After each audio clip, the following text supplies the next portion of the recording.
Et mesdames, messieurs, on va essayer de parler un peu davantage de ce second tour en fait des élections pour la deuxième phase des législatives. Et pour cela, nous avons le plaisir d'avoir avec nous en ligne Monsieur Rizk Chahata, qui est membre de la communauté égyptienne en France. Alors bonjour monsieur.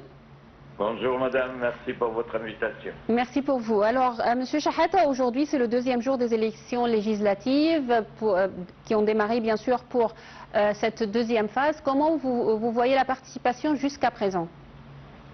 Ben, écoutez, franchement, là, ça fait donc plusieurs échéances pour les Égyptiens d'étrangers.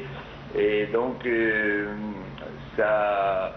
c'est vrai qu'avec le temps et avec le plusieurs échéances qu'on a eues jusqu'à maintenant, c'est vrai que les gens se perdent un peu l'envie. Donc, il y aura peut-être un peu moins que les autres fois.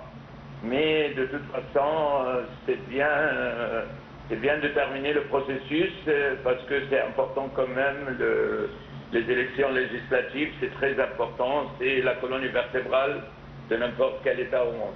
Ouais. Alors pour les Égyptiens, monsieur, à l'étranger, en France bien sûr surtout puisque vous êtes en France, comment ils voient cet intérêt grandissant de la part de l'État à organiser vraiment ces élections pour les Égyptiens vivant à l'étranger? On voit cet intérêt depuis plusieurs années bien sûr, on voit l'organisation, on voit tout cet effort déployé par le ministère des Affaires étrangères, bien sûr en coordination avec l'ANE. Comment vous voyez tous ces efforts qui visent surtout à que l'Égyptien vivant à l'étranger prend part également à la prise de décision pour l'Égypte? Ben, écoutez, c'est important, tout le monde travaille, l'ambassade, les fonctionnaires, tout le monde travaille parce que c'est des élections quand même. Nous sommes en train de construire le nouvel Égypte avec un président dynamique qui travaille dans tous les dossiers. Et parmi les dossiers importants, c'est les élections, bien sûr, c'est les institutions, c'est n'importe quel pays au monde digne de ce nom doit vraiment avoir des institutions solides et valides surtout.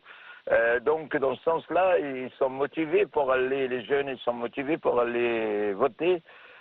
Mais il y a beaucoup de choses à revoir dans ces élections législatives, à mon avis. Comme je dis souvent, le rôle d'un député, c'est de changer les choses, de proposer des lois, de transmettre le besoin de sa circonscription aux plus grandes sphères politiques. Donc c'est important le rôle d'un député. C'est pour ça que ça a pris beaucoup de travail. Mais je pense qu'on doit revoir les élections législatives. Et je pense que c'était provisoire pendant ces 10 années qu'ils étaient vraiment que l'Égypte a failli être en danger. On a réussi aujourd'hui, au bout de 10 ans, à maîtriser tous nos dossiers, tous nos problèmes. Et à mon avis, il reste un peu à faire pour ces élections législatives pour vraiment terminer ce processus qui garde notre pays, l'Égypte, en sécurité et en paix. Et c'est la volonté du président de la République, bien sûr.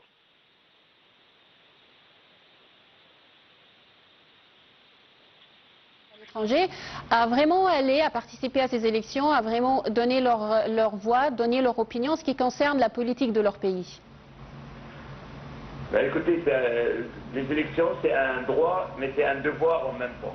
Et donc, ils ont le devoir d'aller voter en masse et en nombre, parce que chaque élection, quand il y a du nombre, ça reflète la volonté du peuple.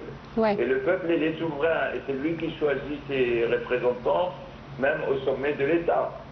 Donc, c'est vrai qu'en Égypte, on n'était pas habitué depuis longtemps à avoir des élections, je dirais même des élections honnêtes et légales. On commence à le faire, même si ça prend beaucoup de temps, c'est pas grave. Mais l'objectif, c'est d'arriver à établir les institutions comme il se doit. Ouais. Je vous remercie infiniment, monsieur Rizk Chahata. Je rappelle, vous êtes membre de la communauté égyptienne en France. Merci beaucoup.